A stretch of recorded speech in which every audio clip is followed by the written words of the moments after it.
রাস্তার দুই ধারে এমন সুন্দর সুন্দর সারি পাতা গাছ, এত সবুজ আকৃতির গাছ থাকলে কার কাছে ভালো লাগবে না? নিশ্চয় সবার কাছে ভালো লাগবে, কারণ গাছ আমাদের প্রাকৃতিক সৌন্দর্য ও প্রাকৃতিক ভারসাম্য রক্ষা করে। তো বন্ধুরা, সবাইকে আসসালামু আলাইকুম।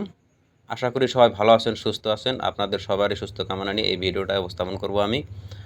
আমরা আজকে চলে যাচ্ছি একটি জায়গাতে একটা ভিডিও বানাইতে, কিন্তু রাস্তার মাঝে এই জায়গাটুকু দেখে অনেক ভালো লাগলো, কাজেই আমি একটু ভিডিও ধারণ করে আপনাদের সামনে উপস্থাপন করলাম।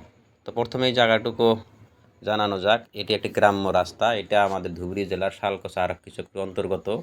শালকোচার বাংলা থেকে শ্রীগ্রাম যাওয়ার পথে এই জায়গাটুকু অনেক ভালো লাগে। আগেও দুই একবার গেছি, হয়তো ভিডিও বানানো হয় নাই। এই জন্যেই ভালো লাগে যে রাস্তার দুই ধারে যত সুন্দর গাছ, সবসময় ছায়ালায়। গরমের দিনে প্রচণ্ড একটা সবসময় মানে এখানে মানুষের রেস্ট করা দেখা যায়, আর ভালো লাগে। আমিও গরমের দিনে এখানে আসছিলাম। তো যাই হোক বন্ধুরা, গাছের প্রতি আমাদের সবারই যত্নবান হওয়া দরকার।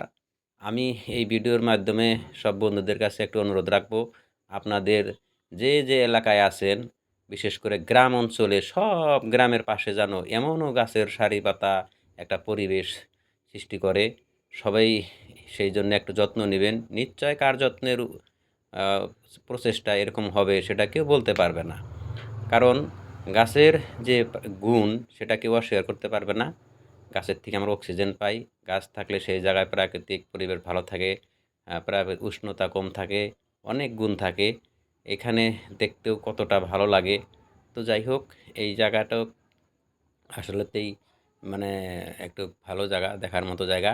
আমরা এই প্রাকৃতিক সৌন্দর্যটা পার হয়ে ইতিমধ্যে অন্য একটি এলাকায় চলে যাব। এই যে দেখেন, আমাদের এখানে বীর মহাবীর চিলারায়ের মূর্তি আছে। এর পাশ দিয়ে আমরা ন্যাশনাল রোডে সোজাই অতিক্রম করে আসলাম।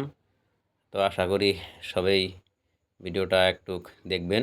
ততক্ষণ পর্যন্ত সবাই ভালো থাকে।